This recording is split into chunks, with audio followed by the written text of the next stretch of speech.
Australia में एक के बाद एक बन रहे हैं नए हिंदू गांव। लाखों लोग हर साल अपना रहे हैं ऑस्ट्रेलिया में हिंदू धर्म। इस्कॉन का प्रभाव पूरे ऑस्ट्रेलिया में लगातार फैलता जा रहा है। दोस्तों, सनातन धर्म को विश्व का सबसे प्राचीन धर्म माना जाता है। इसकी जड़ें मूल रूप से हिंदुस्तान से जुड़ी हुई हैं, लेकिन आज पूरा विश्व सनातन परंपरा को अपना रहा है। सनातन न सिर्फ एक धर्म है, बल्कि ये एक जीवन शैली है। आज की भागदौड़ भरी जिंदगी में अपने मन और विचारों को शांत रखने के लिए अध्यात्म का सहारा लेना बहुत जरूरी है। सनातन धर्म सादा जीवन, उच्च विचार के सिद्धांत पर आधारित है और आज ये सिद्धांत सिर्फ भारत तक ही सीमित नहीं है। दुनिया के कोने कोने में सनातन धर्म अपनी शाखाएं फैला रहा है। इनमें सबसे बड़ा योगदान इस्कॉन यानी international society for Krishna consciousness का है। इस सोसाइटी को अक्सर कृष्ण आंदोलन भी कह दिया जाता है। एशिया से लेकर अमेरिका और यूरोप तक हर जगह आज इस्कॉन मंदिर और इस्कॉन के अनुयायी मौजूद हैं। इतना ही नहीं, ऑस्ट्रेलिया महाद्वीप जो अपने डाइवर्स कल्चर के लिए विश्व भर में जाना जाता है, वहाँ भी भारत की प्राचीन आध्यात्मिक परंपराओं की जड़ें फैल रही हैं। ऑस्ट्रेलिया के लोग दिल खोलकर सनातन और इस्कॉन कल्चर को अपना रहे हैं। वहाँ के लोग खुद को भगवान कृष्ण और मीरा की भक्ति में समर्पित कर चुके हैं। ऑस्ट्रेलिया में 2 ऐसे गांव बन चुके हैं जहाँ पहुँचकर आपको ऐसा लगेगा मानो आप मथुरा और वृंदावन में आ गए हैं। आखिरकार कैसे भारत और ऑस्ट्रेलिया तक पहुँचा इस्कॉन मिशन? क्यों ऑस्ट्रेलिया के लोग अपना रहे हैं हिंदू धर्म और वहाँ के हिंदू गाँव में कैसा है माहौल? आइए डिटेल में इस बारे में बात करते हैं। ऑस्ट्रेलिया के न्यू साउथ वेल्स में 2 हिंदू गाँव बन चुके हैं। पहले गाँव का नाम है न्यू गोवर्धन विलेज, जिसे कृष्ण विलेज भी कहा जाता है, और दूसरे विलेज का नाम है गोकुल विलेज। इसे गोकुलधाम विलेज भी कह सकते हैं। इस गांव के बारे में हम जानेंगे, लेकिन पहले ये जानते हैं कि आखिर ऑस्ट्रेलिया में हिंदू धर्म की नींव कैसे रखी गई थी, कैसे वहाँ पर हिंदू धर्म की शुरुआत हुई थी। इसकी कहानी 19वीं सदी से शुरू होती है। उस समय भारत और ऑस्ट्रेलिया दोनों ही देशों पर ब्रिटिशर्स का राज हुआ करता था। साल 1844 में अंग्रेजों ने भारत से कुछ हिंदुओं को ऑस्ट्रेलिया भेजा। कॉटन और गन्ने की खेती के लिए भारत से लोगों को ऑस्ट्रेलिया भेजा गया था। अब ऑस्ट्रेलिया में हिंदू तो थे, लेकिन हिंदुत्व नहीं था। करीब 125 साल बीत गए, लेकिन ऑस्ट्रेलिया में हिंदुत्व का नामो निशान नहीं था। वहाँ रहने वाले हिंदू भी अपनी परंपरा और संस्कृति को लगभग भूल चुके थे। दूसरी ओर भारत को आजादी मिलने के बाद कुछ लोगों ने सनातन हिंदू धर्म को विश्व भर में फैलाने की मुहिम शुरू की। यहाँ पर ऐसी भक्ति वेदांता स्वामी प्रभुपदा की भूमिका बहुत अहम रही। वो खुद को भगवान कृष्ण का अनन्य भक्त मानते थे। उनका मानना था कि कृष्ण भक्ति के बिना जीवन का कोई मोल नहीं है। 1965 में प्रभुपाद स्वामी भारत से न्यूयॉर्क पहुँचे। न्यूयॉर्क में जब उन्होंने अपना व्याख्यान देना शुरू किया तो वो लोगों को बहुत पसंद आया। उनकी बातें लोगों को आकर्षित करने लगी, और जब उन्हें लोगों का साथ मिलना शुरू हुआ तो साल 1966 में न्यूयॉर्क के प्रभुपाद स्वामी ने इस्कॉन की स्थापना की। लेकिन वो इस्कॉन को पूरे विश्व में फैलाना चाहते थे। अमेरिका के कई शहरों में उन्होंने इस्कॉन का प्रचार प्रसार किया। साल 1970 में शील प्रभुपाद के शिष्य और इस्कॉन भक्त उपेंद्र दास और बाली मर्दन दासा न्यूयॉर्क से सिडनी पहुँचे।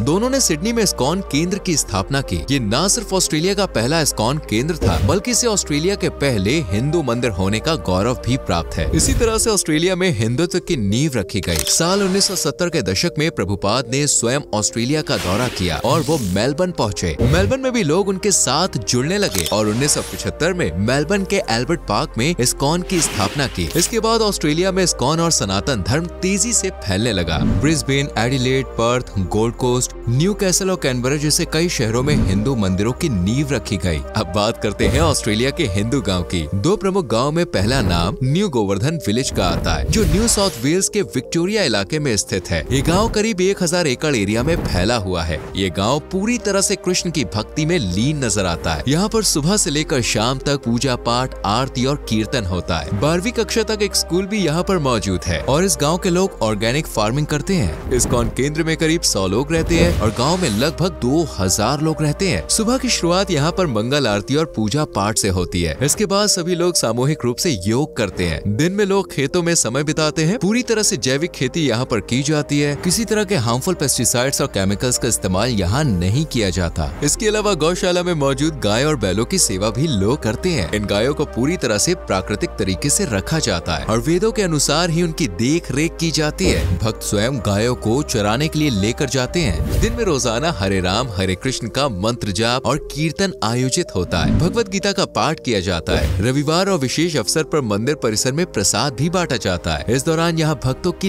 लंबी कतारें देखी जाती हैं। न्यू गोवर्धन विलेज की प्राकृतिक खूबसूरती भी दोस्तों कमाल की है। नदी और पहाड़ों के बीच यहाँ आकर ऐसा लगता है मानव प्रकृति की गोद में आ गए हो। जब भी कोई हिंदू त्योहार होता है तो ये गांव और भी ज्यादा खूबसूरत नजर आता है। रथ यात्रा महोत्सव के समय गांव की रौनक देखने लायक होती है। जगन्नाथपुरी की तरह यहाँ पर भगवान को बिठाकर रथ यात्रा निकाली जाती है। कृष्ण जन्माष्टमी और राधा अष्टमी भी यहाँ धूमधाम से मनाई जाती है। होली का त्योहार देखकर ऐसा लगता है मानो आप वृंदावन में आ गए हो। दोस्तों दूसरे गाँव के बारे में जानने से पहले कुछ और बातें आपको जानना जरूरी है, जिससे आपको समझ आ जाएगा कि ऑस्ट्रेलिया में हिंदू धर्म कितनी तेजी से फैल रहा है। ऑस्ट्रेलिया में हर 5 साल में मतगणना की जाती है। साल 2006 की जनसंख्या रिपोर्ट के अनुसार ऑस्ट्रेलिया में करीब 1,48,000 हिंदू रहते थे। इसके बाद अगले 15 साल में इस आंकड़े में लगभग 4 गुना वृद्धि देखी गई। साल 2021 में जब जनगणना हुई तो हैरान कर देने वाले आंकड़े सामने आए। ऑस्ट्रेलिया की टोटल पॉपुलेशन पहली बार 2.5 करोड़ से पार हुई। 2 करोड़ 55 लाख की आबादी वाले इस देश में 6,84,000 हिंदू थे, यानी कुल आबादी के 2.7% लोग हिंदू हैं। हैरानी की बात तो ये थी कि पहली बार ऑस्ट्रेलिया में ईसाई पॉपुलेशन 50% से कम आके गई, जबकि 5 दशक पहले देश की 90% आबादी क्रिश्चियन थी। करीब 40% लोग ऐसे थे जो किसी भी धर्म को नहीं मानते। हिंदू आबादी में 34% लोग ऐसे हैं जिनकी उम्र 14 साल से कम है, यानी युवा आबादी हिंदू धर्म को अपना रही है और इससे अगली पीढ़ी भी हिंदुत्व की ओर आकर्षित हो रही है। ऑस्ट्रेलिया में फिलहाल इस्कॉन अनुयायियों की संख्या 60,000 है। इनमें से 30% लोग एंग्लो ऑस्ट्रेलियन हैं। इससे बात साफ है कि गैर हिंदू भी सनातन परंपरा और इस्कॉन कल्चर की ओर अट्रैक्ट हो रहे हैं। इस्कॉन मंदिर में आने के बाद भक्तों को आध्यात्मिक सुख की अनुभूति होती है। भागदौड़ भरी लाइफस्टाइल में कुछ पल उन्हें सुकून के नसीब होते हैं, जिससे उनके दिल और दिमाग को राहत मिलती है। कृष्ण और मीरा के भक्ति संगीत उनके दिलों को छू जाते हैं। ऑस्ट्रेलिया के दोनों हिंदू विलेज में कुछ प्रोग्राम भी चलाए जाते हैं, जिनमें 7 हफ्तों तक लोगों को सादा जीवन उच्च विचार वाली लाइफस्टाइल अपनानी होती है। इन 7 हफ्तों तक लोगों को सादगी के साथ रहना होता है। इन्हें इस्कॉन के 4 प्रमुख नियमों का पालन करना होता है, जिनमें पहला नियम है किसी भी तरह का नशा नहीं करना। दूसरा नियम है मांस और नॉनवेज से दूर रहना, इसमें अंडा खाना भी वर्जित होता है। तीसरा नियम कहता है जुआ नहीं खेलना और चौथा नियम कहता है अपनी पत्नी के अलावा किसी के साथ अवैध संबंध नहीं बनाना। इस तरह के प्रोग्राम में भाग लेने के बाद लोगों के मन में इस्कॉन और भगवान कृष्ण के प्रति विशेष भक्ति पैदा हो जाती है और कुछ लोग ऐसे हैं जो खुद को पूरी तरह से भगवान कृष्ण के चरणों में समर्पित कर देते हैं। दोस्तों अब ऑस्ट्रेलिया के दूसरे हिंदू विलेज गोकुल विलेज की बात करते हैं। ये गांव सिडनी से करीब 108 किलोमीटर दूर न्यू साउथ वेल्स की हंटर वैली में स्थित है। ये गांव 500 एकड़ एरिया में फैला हुआ है। न्यू गोवर्धन विलेज की तरह ही इस गांव में भी मंदिर, गौशाला और स्कूल है। यहाँ भी लोग जैविक खेती करके अपना जीवन यापन करते हैं। कई सोशल वेलफेयर प्रोग्राम भी यहाँ पर चलाए जाते हैं। इस मंदिर में श्री कृष्ण के भाई बलराम जी की पूजा भी की जाती है। यहाँ पर लोगों को अध्यात्म के अलावा आयुर्वेद और ज्योतिष शास्त्र भी सिखाया जाता है। सभी लोगों को अहिंसा के मार्ग पर चलने की शिक्षा दी जाती है और शाकाहारी भोजन के महत्व पर जोर दिया जाता है। इन इस्कॉन केंद्र में धर्म या जाति के आधार पर कोई भेदभाव नहीं किया जाता। आप चाहे तो किसी भी धर्म के हो या किसी भी देश से हो, यहाँ सभी का दिल खोलकर स्वागत किया जाता है। यहाँ भी सभी वैष्णव त्योहार धूमधाम के साथ सेलिब्रेट किए जाते हैं। इन त्योहारों को देखने के लिए देश विदेश से सैलानी खास तौर पर यहाँ पहुँचते हैं। दोस्तों खास बात यह है कि इन दोनों ही गाँव में सोलर एनर्जी और बायोगैस का इस्तेमाल किया जा रहा है। ऐसे कई लोग भी हैं जिन्होंने जब इस गांव में कदम रखा और यहाँ का माहौल देखा तो यहाँ से वापस ना जाने का फैसला किया। 2 साल पहले साउथ कोरिया की एक लड़की इस्कॉन कल्चर और सनातन संस्कृति से इतना अधिक प्रभावित हुई कि उसने अपना पूरा जीवन श्री कृष्ण के चरणों में समर्पित करने का फैसला कर लिया। इस तरह एक नहीं बल्कि कई उदाहरण हमारे सामने है। लेकिन जब भी कोई अच्छा काम होता है तो उसका विरोध भी कहीं न कहीं जरूर होता है। ऑस्ट्रेलिया में इन इस्कॉन सेंटर्स को लेकर प्रोटेस्ट भी हो चुके हैं। इनको लेकर कई तरह की अफवाहें और गलत खबरें लोग फैलाते हैं। ऑस्ट्रेलिया में हिंदुत्व का प्रचार प्रसार कुछ चरमपंथी और कट्टरपंथी लोगों को पसंद नहीं आता। जनवरी 2023 में इसके विरोध में ऑस्ट्रेलिया के 3 हिंदू मंदिरों में तोड़ फोड़ की गई थी। मेलबर्न और BAPS स्वामी नारायण मंदिर, इस्कॉन मंदिर और विक्टोरिया के शिव विष्णु मंदिर में कुछ हिंदू विरोधी लोगों ने तोड़ फोड़ की थी। रिपोर्ट्स के मुताबिक खालिस्तानी समर्थकों और चरमपंथियों ने उन घटनाओं को अंजाम दिया था।